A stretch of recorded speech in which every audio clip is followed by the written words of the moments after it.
Hello and welcome back to our second part of our D&D versus Pathfinder Barbarian build. Now, I had a lot of legitimate comments that the two systems are so completely different you just can't actually judge them fairly.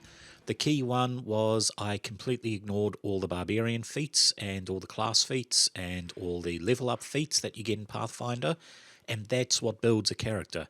So what I have done is created two fairly equal barbarians.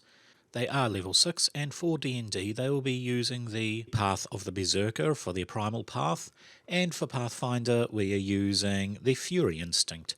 Both characters will have a greatsword, both characters will have the most appropriate armour, and that's about it. We've tried to keep their stats fairly similar, and we've tried to keep their proficiencies and training fairly similar. So I have created a little scenario in which I have played the first part with my wife. We are not going to be showing the first part as each playthrough was about an hour long and that would make this video completely unwatchable. So what I've decided to do is put her thoughts in after playing the two different barbarians, and then I've put together the final chapter with her choice of her favourite character. So sit back and enjoy and see a unique perspective on the two different barbarians. First of all, I'm realising with the Dungeons and Dragons, Gond is easier to follow from a piece of paper straight off without knowing. Without knowing anything about the character, it's just easier to follow straight away.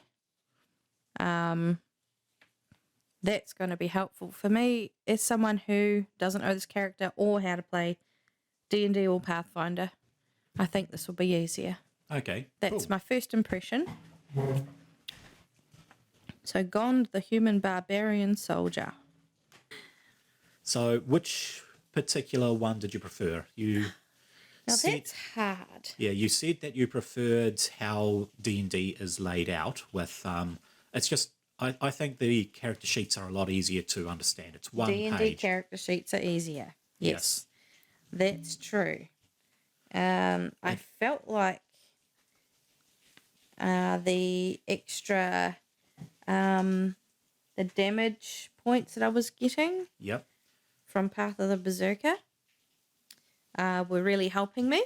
Yeah, you're kind of doing the same amount of damage as you were with the Pathfinder character. Obviously, Pathfinder, you had a higher chance to hit, but Pathfinder also, the more attacks you make, the worse the chances, and everybody had higher hit points, which meant the combat lasted a lot longer. It did, didn't it? Yes. And what I found was I didn't have many options other than swinging the greatsword with both sides. Yes. But we've tried to keep this as simple as possible. Yeah, we went with a Berserker-type Barbarian who specialises in swinging the greatsword. We could have gone with other ones that would have given you more options. I wanted to try and keep it simple basically for you to get a simple feel of how an angry, I'm going to hit something type of character works.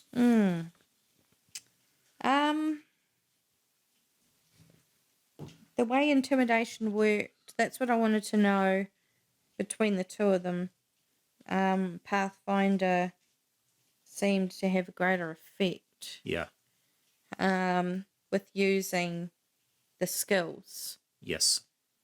For this particular character, that basically is just relying on the skills other than your greatsword. Yep. Whereas D&D, it does feel like you're limited to a very limited amount of skills, and most of them revolve around combat. And that would be fine if I was traveling with a group. Yeah. Because you all take your turn, you do your thing. I found it a lot more straightforward with Dungeons and Dragons, D&D. Yep. It was just easier to roll a dice and get through it. Yeah. Without the saving throws, etc., that I did with the other one. But in saying that, Pathfinder, there were just a few more options there to use your character. Yeah. Your character doesn't feel like a bullet, a one-shot bullet that has one defining quality, and that's about Yeah. it. I think I can focus more on the personality of the character more if you have more flexibility Yeah. with what you can do with that character. But that would be hard to sort of choose because it was a simple character. Yeah. If we added things in like spells, if I had a different character that had spells and got to see the different spells working, I think then I would be able to choose easier which one I liked more. Fair enough. The next one we are doing is actually the Bard, which is more of a personality type RP. So that will be a little bit of combat, but most of the combat can be avoided with RP. So it's more a looking at how to get around things that, I mean, Bards are squishy and generally weak.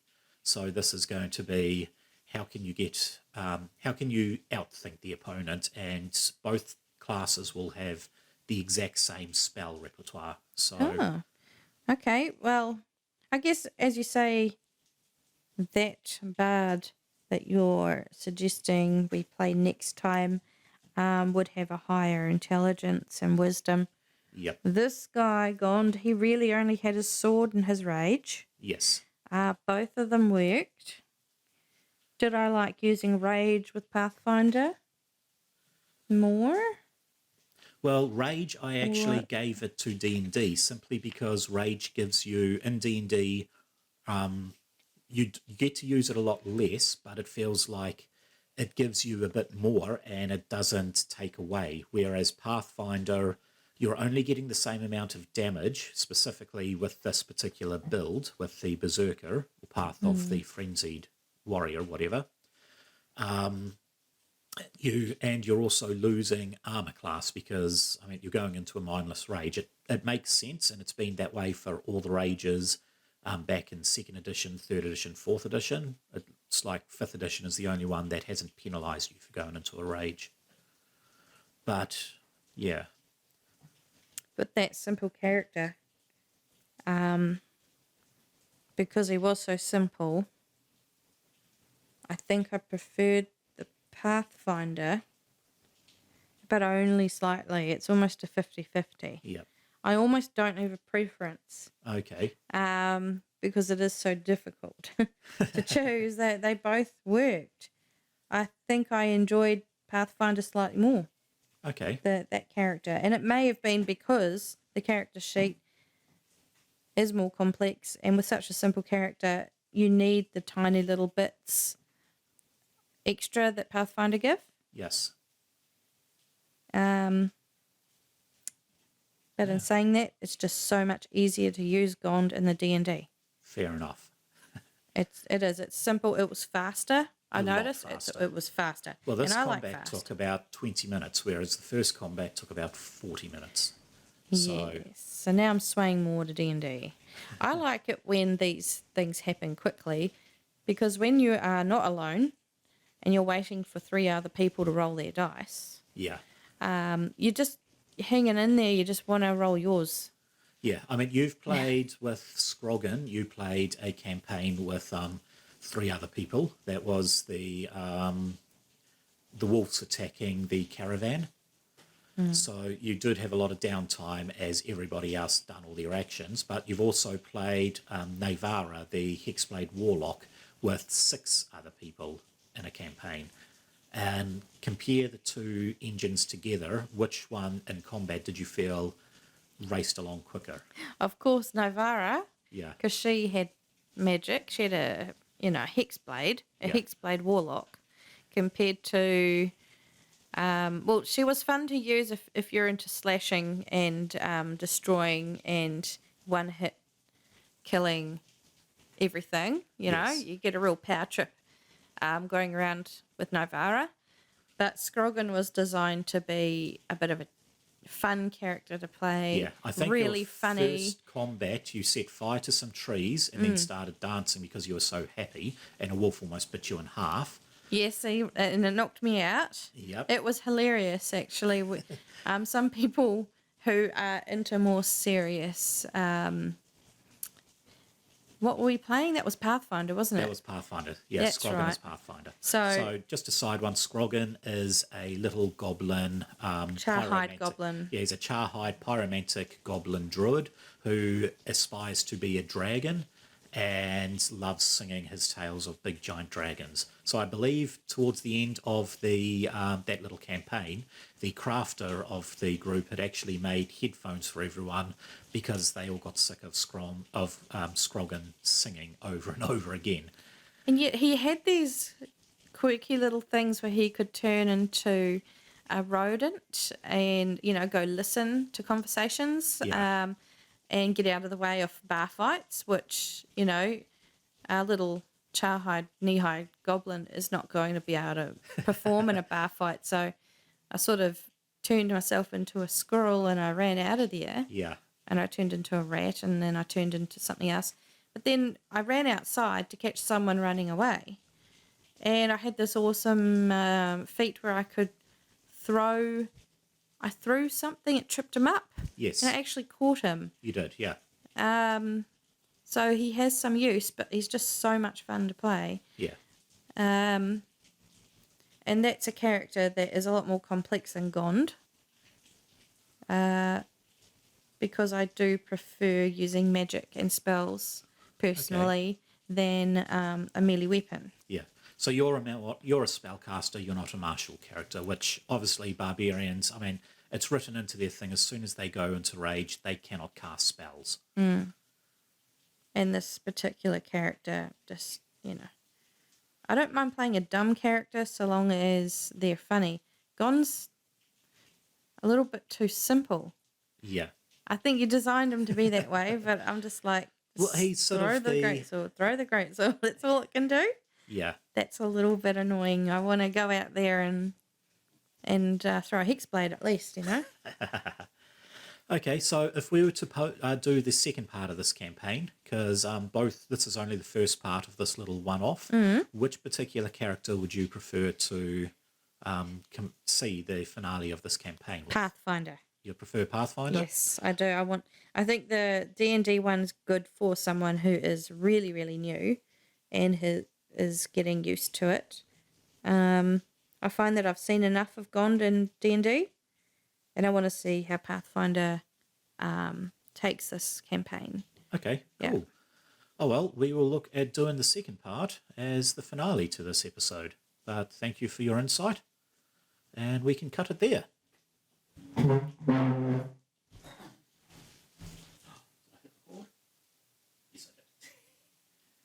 You awaken in the sight of some temples. Your hands are being tied up to pillars of a doorway. Behind the doorway, you can see what looks like stairs down. However, you can see a shimmering barrier just over the doors. In front of you, you can see the mercenary captain. He has dragged the defender who had the shield onto the table. It looks like you didn't fully kill him. He has a bit of life left in him. And you actually see the merchant chanting and doing hand wavy symbols over top of him. He's a necromancer, isn't he? He looks like it. In front of the temple, you see two skeleton warriors. They just appear to be standing there, absolutely motionless. And you can see the bodies of the two fallen axemen right in front of the temple, in front of the steps. So as you sort of look around, you do notice that the cuts that you had on your arms they're tingling, but they're not stinging anymore. You look down and you can actually see that some sort of polish has been put on top of over the arms, and it feels like they are slowly knitting together.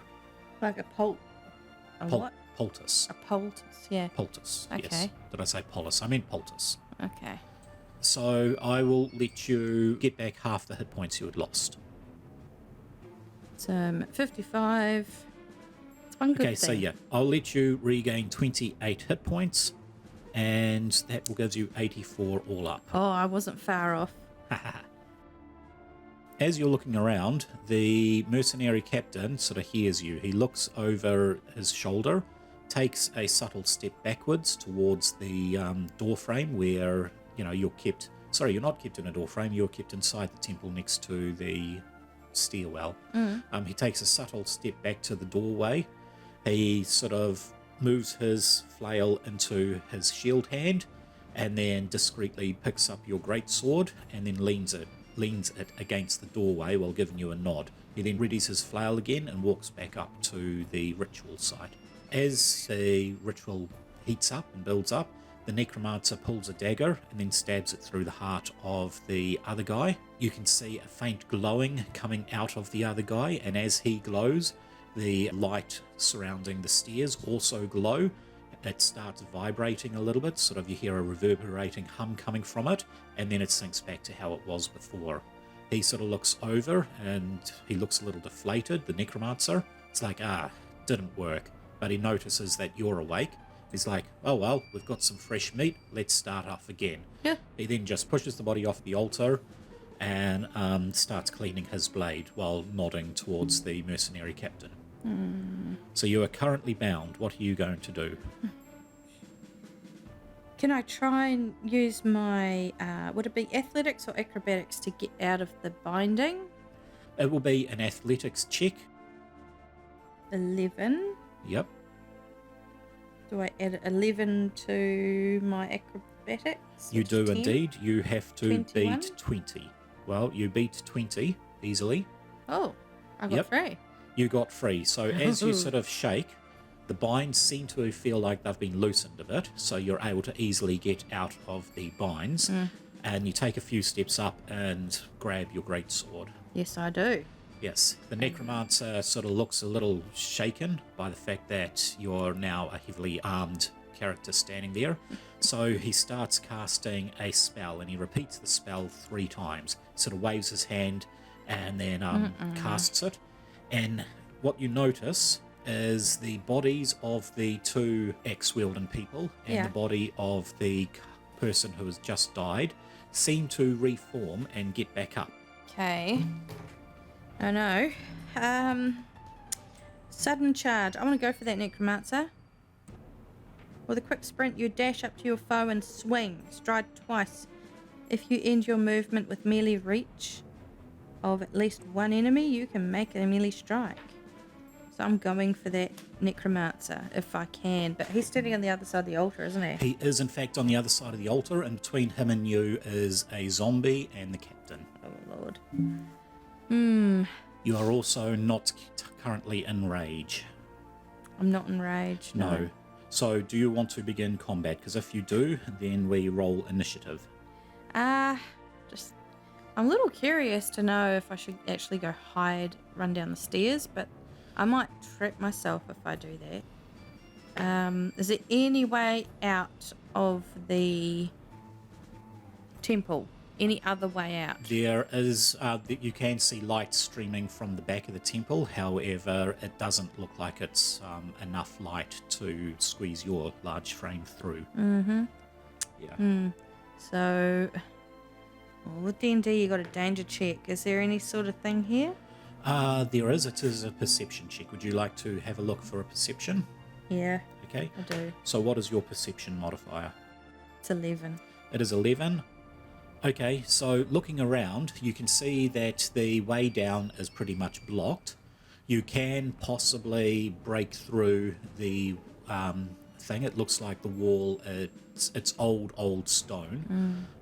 So with enough smashing, you could possibly drive it through. However, in front of you stands a necromancer who is chanting. The zombies are 2 zombies are quite some distance away. And you've got 1 zombie and 1 guy close to you. It doesn't really look like there's... Yeah, I'm going to have to use my greatsword against the guy who's closest. Oh, Okay. before Yes. I do that, because he Yes. nodded at me, this is my one last chance. Is he actually a friend? That is a very good question. He seems like your binds were loosened and he has given you the... He put my sword where I could get it again. He did. So I am wanting to somehow either... now, I don't have much in the way of diplomacy. I'm a 2. You could try coercing him. However, if you use that, which is intimidation, and you fail, it will anger him. Yeah, so... roll against his will save DC. which is, I think, quite high. His will save is not actually that high. No. This would be a 14. There's 12 plus 2. 12 plus 2. Okay, that is not actually enough. No, so I failed that. So is that basically, have I used all my actions just sussing the place? Well, we're not technically in combat, so... So it's not using an action doing all that? No, none of this has been actions. I'm just sussing out my environment as best as I can. Yes. To get, before I start slashing potential allies. Yeah, fair enough. Okay, well, because you used diplomacy, you didn't actually anger the guy. Yeah. You won't be able to use diplomacy again against him. But you didn't technically anger him. Okay, so I'm up against quite a lot here. I'm going to have to begin combat then. If I can't hide and I can't break out and I can't make friends. Yep. I can't, with my knowledge, get out of this without swinging a sword. Okay. I'm going to go for that zombie guy first. Okay. Well, I will, in fact, let you roll. If you wanted, you can do an intimidate and shout to begin. It'll cost an action, which will put you in rage, and that can start the combat with your Better we initiative. do that. Yeah. Okay. So roll initiative and add that to your intimidation. 11. Yep. And intimidation is 12. So you got 23, did you? Yeah. Okay, well, the 23 will actually be enough to frighten both of the combatants. The zombie itself isn't, in fact, frightened. Well, zombies are mindless. They have an immunity to fear. However, the necromancer is taken aback by your shout, and so is the warrior. So you have 2 actions. You can actually use your sudden charge attack to take out the zombie. Do I have a jump trait? A quick jump or a powerful leap? You have both a quick jump and a powerful leap. You increase your distance, you can jump horizontally by 5 feet. So what that will basically... I need to get over the altar and land on that necromancer's head. Okay, you can actually, if you wanted to do a charging leap, you can in fact use your quick jump and use your power attack to combine them to leap over the altar in one fell swoop. Yeah, that's what I want to do. Okay. I'm not too interested in that zombie just yet. That's the thing. I don't see him as much of an issue. I think the necromancer, I could be wrong. Yep. I think the necromancer is the most evil one in the room. I want to get him first. Okay, so as you go charging past, yep, as soon as you turn your back onto the guy, he is actually going to use an attack of opportunity against you. Yes. So he gets 11 plus 14. Ooh. What is your armor class? 22. Okay, so he didn't critical hit you, which is good, because if he'd critically hit you, I would have been your on the action, floor. Yes, your action stops. Okay. However, he does get his 1 base attack off on you, Yes. which is 2d6. I rolled snake eyes. Oh, So 2. 2 plus his 5 bludgeoning. So 7. All right, now I've got 77. Yep. However, it's not enough to actually stop your action. So you can make a fell leap over. The zombie is so slow and shambling, he doesn't actually get an attack of opportunity. So you can race straight past him. I don't think there was much to worry about. Correct. Yep. So Above him. in one fell sweep, you leap on top of the altar. And you can make a power attack against him. Yes.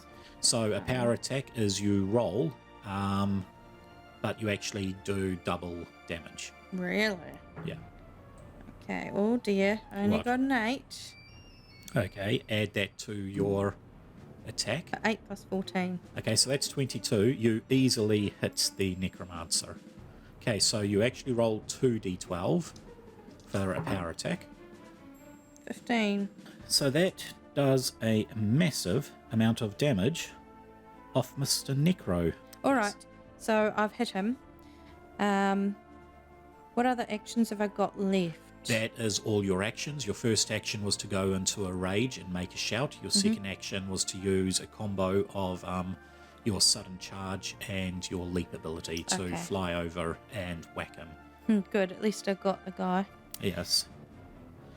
So the necromancer sort of looks at you. However, he mutters exactly 3 times the same spells. So once he mutters the first spell, you notice as soon as he mutters the first combo, the first zombie actually takes a swing at you. It moves up closer and takes a swing. Okay, so zombies are actually a very slow creature, which means they only have 2 actions. They can't use any reactions, bonus actions, or anything, so he only gets 1 attack off on you. Okay, does 14 plus 7, that equals 21. So does 21 beat your armor class of 22? No. No. So the first zombie doesn't actually do anything. The second 2 zombies, they use what little movement speed they do, and as soon as he casts... These guys here? Those guys there, yep.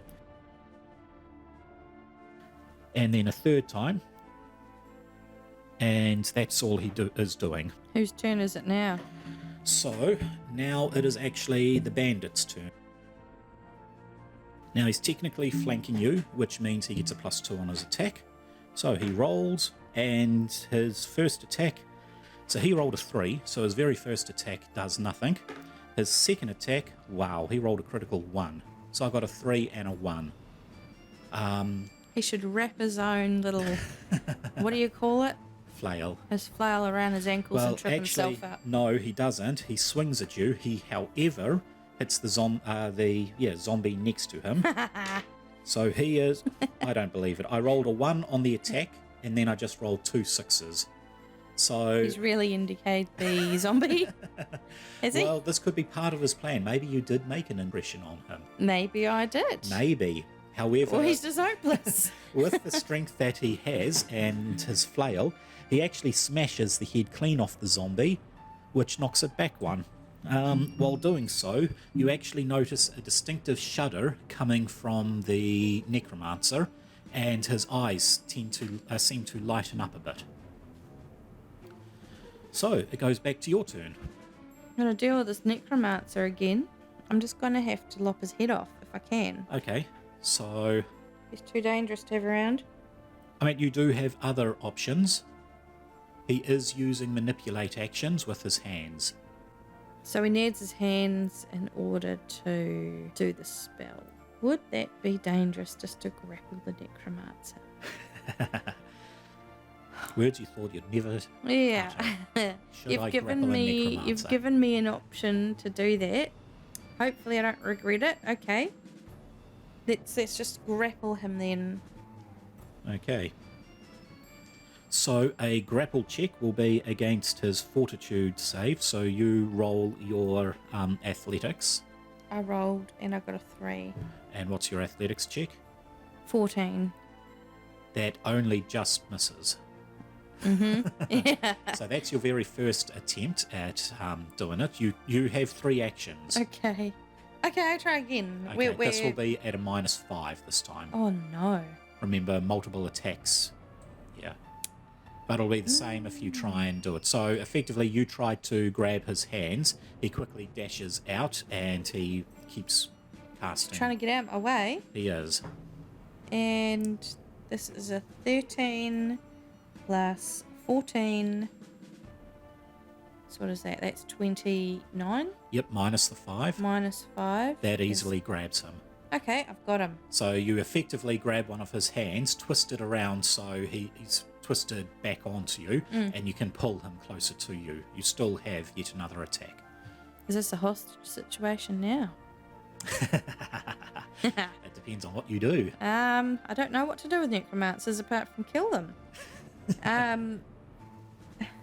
I could put him in a head hold and try and crush his neck with my arms. You could. With my huge muscles. Yep. Why have I got the feeling you're telling me to keep him alive?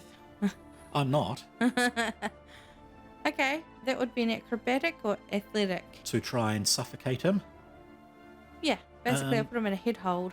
Okay, well, that will be another athletics check. Oh, good, because that's 14. Yes, The same- minus 10. Minus 10. Yes. So let's see. Oh, no. One. Oh, dear. 15 minus 10. It doesn't matter. That's a critical failure. That's a failure. So while trying to maneuver him to put him into the headlock, he actually manages to break your hold and dart one square away from you. And in the process of trying to do this, you drop your sword again. Oh, okay. I've dropped my sword. Silly me. Yes. Should have used it.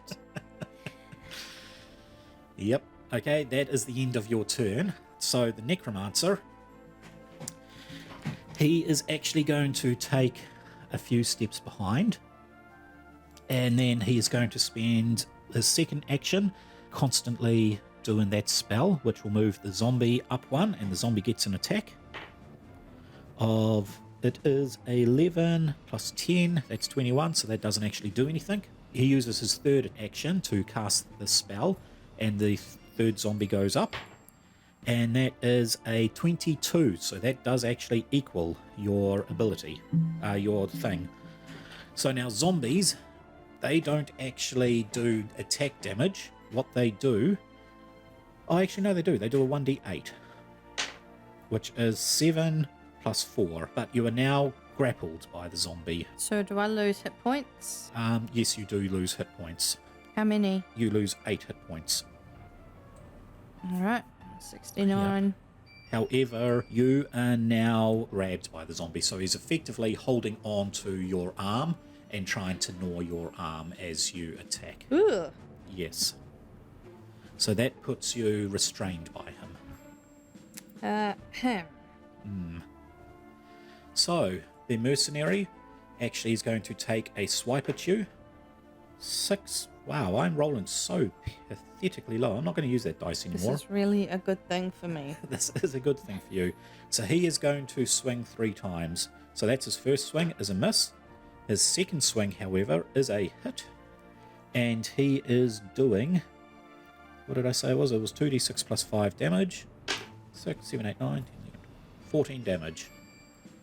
And then his final hit, attack, is, that is another hit.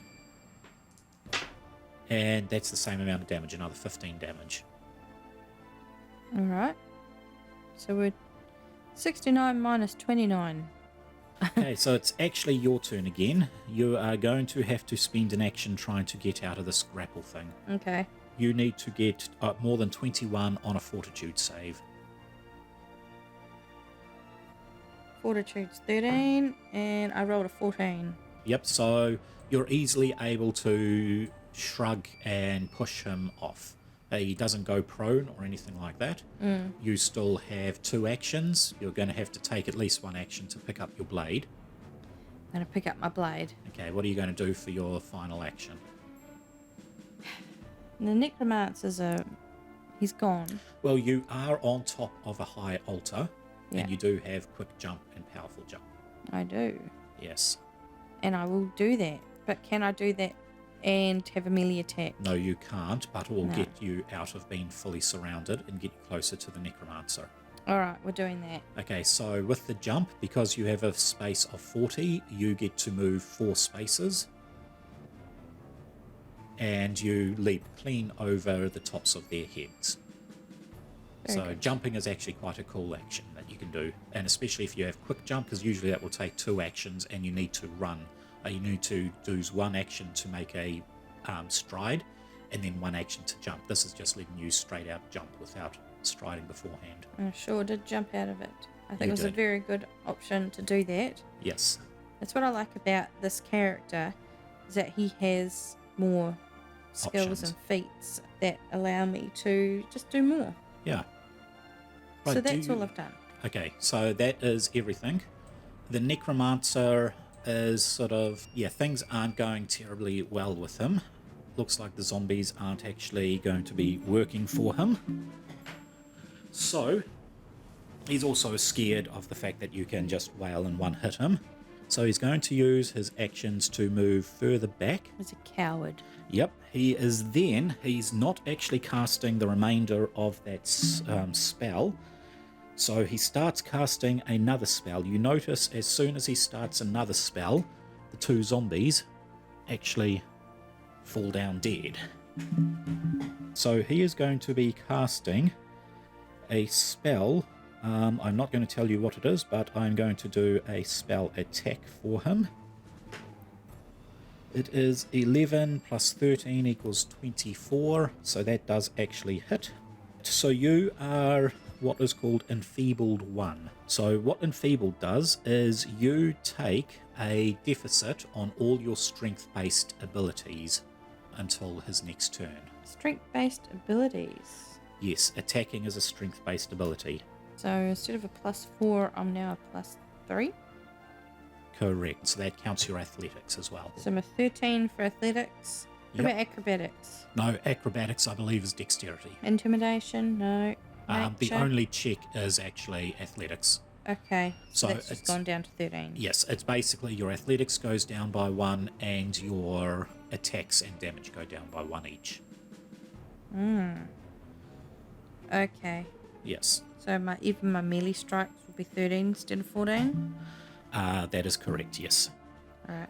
So he is going to take 1, 2, 3, 4. He is going to make 1 attack on you. He totally fails his attack. However, you notice he then starts spinning his flail around and he raises his shield in front of you. So it now turns back down to your turn. I have my sword. Yep. I turn to make him. Yep. Because he's right there. Correct. I will try and strike him. Cool. I've got a 14. Which equals? 27.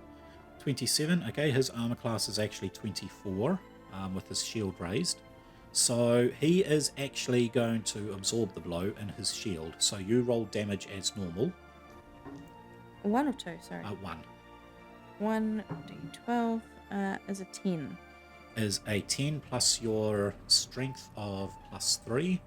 So that's 13 plus your thing. So you're doing 15 damage to him.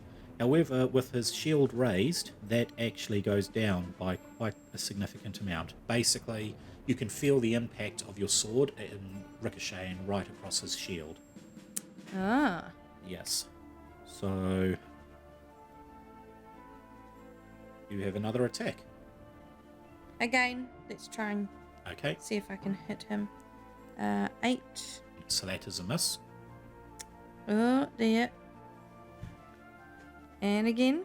And again. Yep. As well. This is 15. 15 plus minus 13. 10, which is 5. 5 plus 13. 5 plus 13 is still not enough to hit him. Basically, all of these are going against his shield. Okay.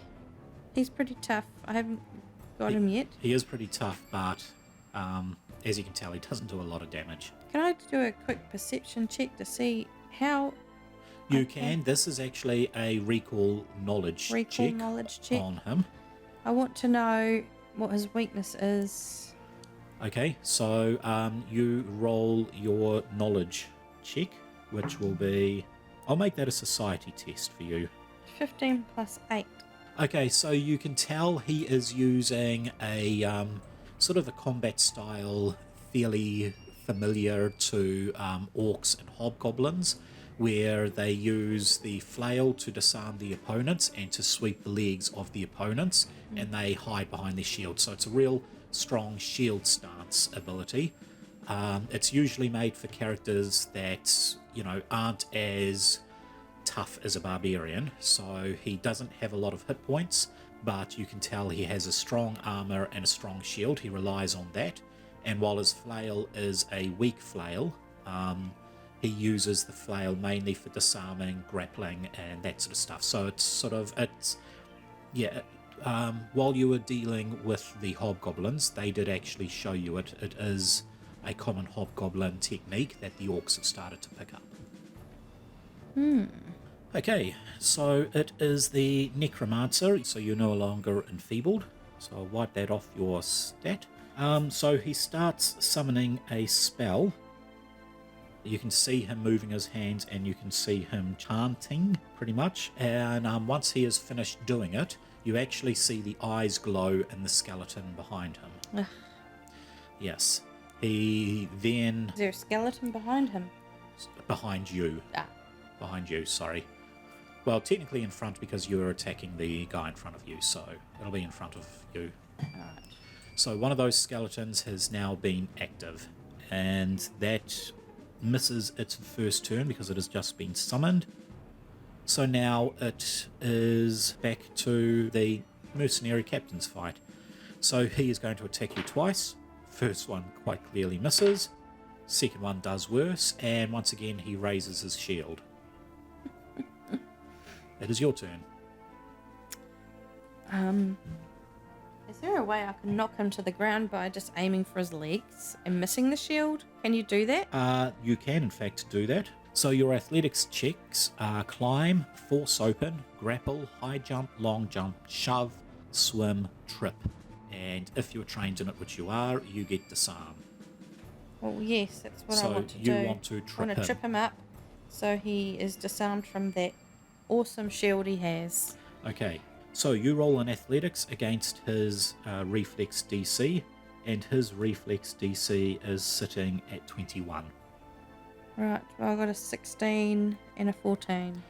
Okay, so you are easily able to sweep under his legs and basically trip him up. Oh, actually, what did I say? 21. You got 16 and a 14. and a 14. If you had rolled a 17, you would have got a critical. Well, it wasn't a critical. It wasn't, but basically he is tripped up on the ground, which means he is now prone. He no longer has his shield raised, and with a prone character, you get the prone character gets a -2 to defensive abilities. Right, so I've got him where I want him. His shield has gone from an armor class of 24 down to an armor class of 20. Yeah, I've tripped him up. I want to strike him. So I've got a 14 plus a 14, 28. 28 minus the 4 is 24. That is 4 over his armor class, so you easily are able to hit him. This will do double damage as he is actually on the ground, so roll 2d12. Is it 12? Yep. Okay, you still have one more attack. He's not dead yet? I'm going to No. try and kill him. Okay. Let's go. So this will be at a -10. I gave you a chance. Oh no. Well, I've rolled a 4. Plus the 14. Okay. So that's 18. 8, yeah. That's gonna bounce off some of his armor. Effectively, you just swift kick him to the ghoulies while he is down. It doesn't really do much. I think you don't know how orc anatomy works, and you may have thought his ghoulies was in his leg. Okay. So, the necromancer casts the same spell again, and you notice the other eyes lighten up. So you now have the second skeleton heading towards you. The mercenary bandit, he spends one action getting up. He then spends one action grab and hold of his flail. However, he doesn't actually grab his shield. He just swings his flail and swings wildly towards you, and he rolled a 2. So that was a complete and utter. He basically grabbed his flail from the ground and swung it right up in one hit in your general direction. However, he was on the ground. He doesn't know which way is north. The general direction is totally off. We have now the first skeleton is actually moving towards you. So this is a skeleton champion. He is going to attack at a +10. 10 plus 18 is 28. That is nice and high, but not high enough to get a crit. He does pitiful damage. He does 7 damage. It is your turn again. I want to go for this this guy with the flail again. Yes. I've been trying to kill him all day. Now I'm really mad. So I've rolled a 17 plus 14. That is definitely a hit. In fact, that is a critical hit. So I get 2 You get 2. D12s. Yep. 15, 16, Plus- 17, 18, 19, 20. So you do another 20 damage on him. That is actually enough to fling him backwards a few steps into the altar. Yep. So that's stumbling along. He then drops to his knee. He then lets out a sort of a blood-curdling howl and slowly stands back up. He then sort of looks at you with his, looks over his glasses, if he were wearing glasses, so to say. And he's like, I think you could be the one. I hope you can kill this bastard. He then drops his flail, and you can see the necklace around his neck start to glow. He just walks to the altar and lays himself down on the altar. He then pulls a dagger out and puts it up against his chest while crying. Maybe he was a nice guy after all. Okay. I know I've got 1 action left. 2. You only hit him once. Yep. I want to jump and get this bastard. Okay, so you can once again do another jump attack. The skeletons are undead. They don't have an attack of opportunity. So now I'm going to fling my sword into him, this Yes. necromancer. And I've rolled a 7 and a 14. 7, 21. 21. That actually does hit. Oh, good. It hits. Yeah. That there does some massively mean damage to him. Okay, well, this jumping movement's really helping me. So the necromancer, well, he raises his hand. You can see a sort of very similar ethereal chain around his hand that is around the neck of the mercenary captain.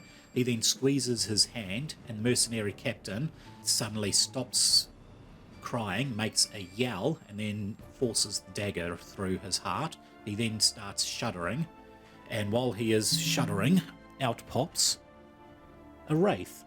You then see his skin turns to, it's got blue tentacles going over his skin, blue veins under his skin, and you see his eyes go dark as the wraith emerges out of his body. Ooh.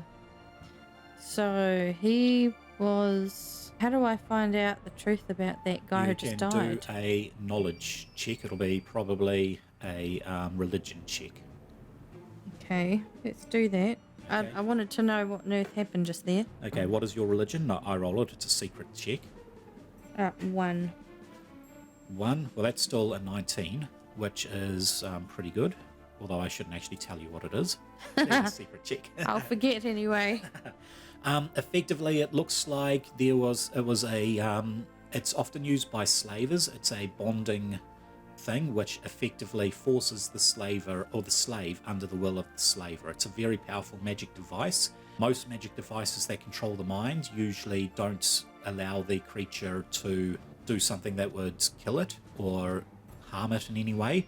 This particular spell does actually force the creature who is using the control and collar to do something that will be harmful to it. So he was being controlled by the necromancer, and when he outlived his usefulness because he had dropped down to a limited amount of hit points, the necromancer made him sacrifice himself to resurrect a wraith to fight for him.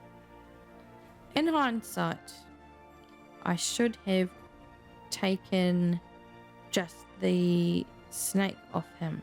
I did try that, didn't I? You tried it, but it is fairly firmly fastened. The only general way to do it is a spell that has to be performed by the slaver.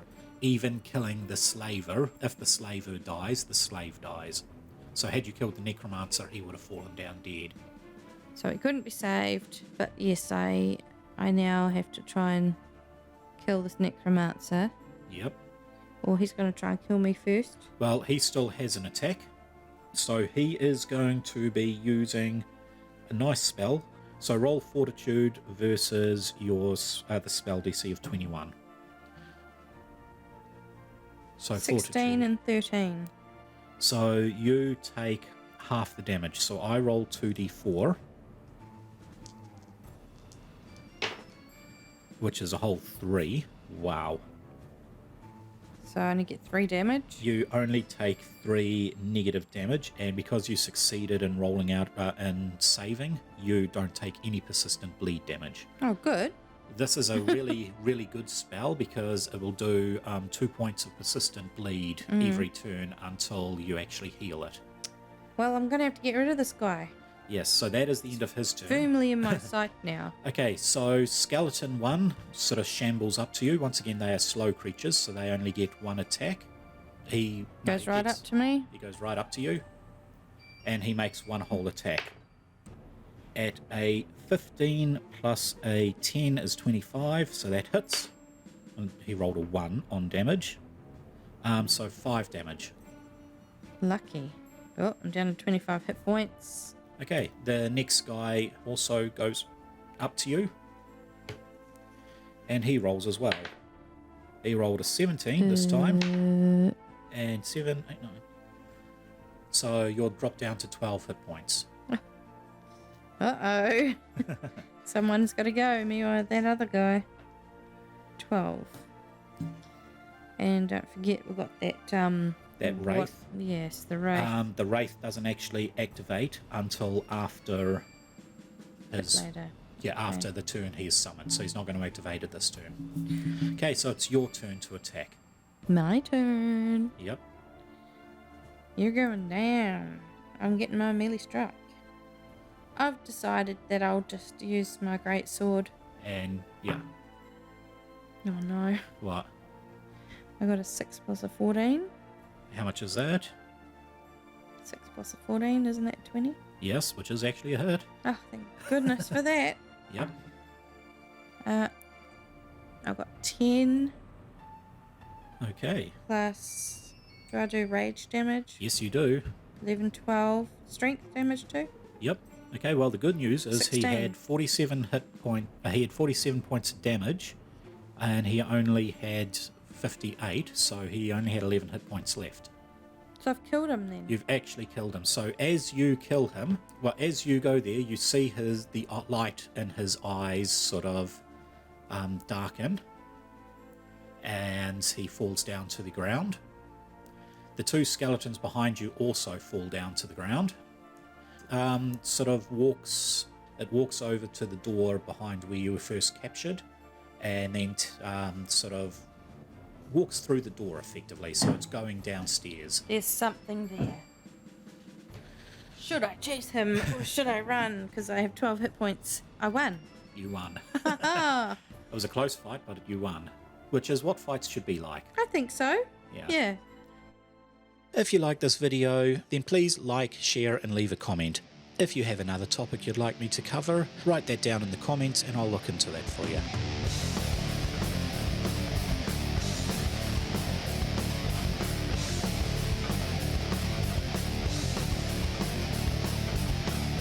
But thank you for watching. Please subscribe, as that's the best way to help grow this channel, and you can also support this channel through Patreon and joining us at Discord.